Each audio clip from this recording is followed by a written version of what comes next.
चलो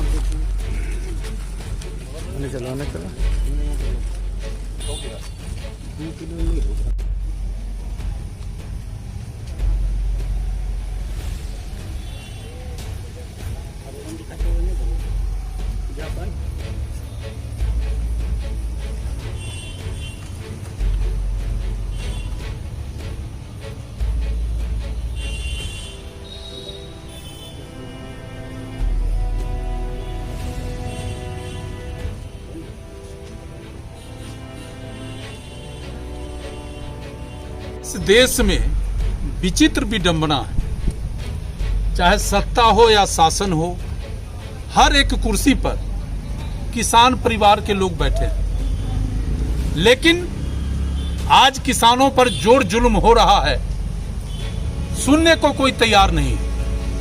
इसीलिए कांटी क्षेत्र के किसानों के साथ मैं आज मुजफ्फरपुर के जिलाधिकारी से मिलने आया हूं। मैं इनको बताने आया हूं कि जोर जुलूम करके आप हमारा जमीन अधिग्रहण नहीं कर सकते।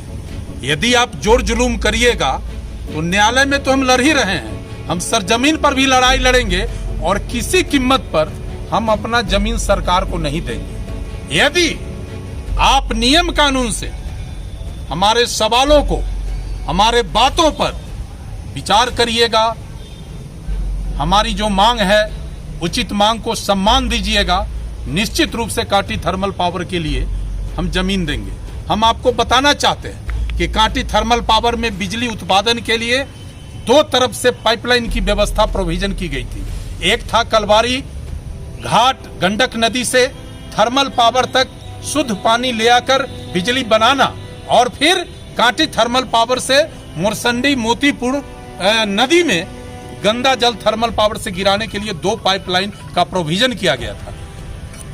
कलवारी से एनटीपीसी में जो थर्मल पावर के लिए पाइपलाइन गया था, वहां सभी किसान को आवासीय दर पर मुआवजा का भुगतान हुआ और पाइपलाइन बिछा।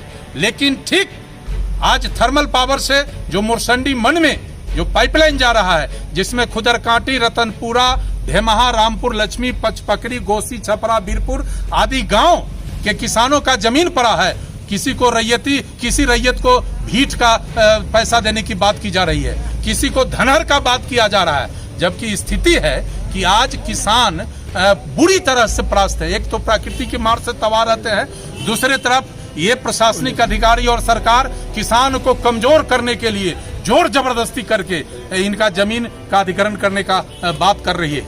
कई दिन किसानों को प्रताड़ित करने का प्रयास किया है। आज हम खुल्लम खुला कलेक्टर साहब को कह दिए कि यदि आप आवासीय दर पर हमारे जमीन का मुआवजा नहीं दीजिएगा तो हम न्यायालय में तो लड़ ही रहे हैं, हम सड़क पर लड़ेंगे और किसी कीमत पर बिना आवासीय दर पर मुआवजा लिए हम जमीन नहीं देंगे। नहीं, हमारे बात को सुनिएगा, हमारे स्थिति को गमिएगा, हम निश्चित रूप से थर्मल पावर को जमीन देंगे। हम चाहते हैं कि थर्मल पावर के पानी निकालने के लिए, पाइपलाइन के लिए हम जमीन दें।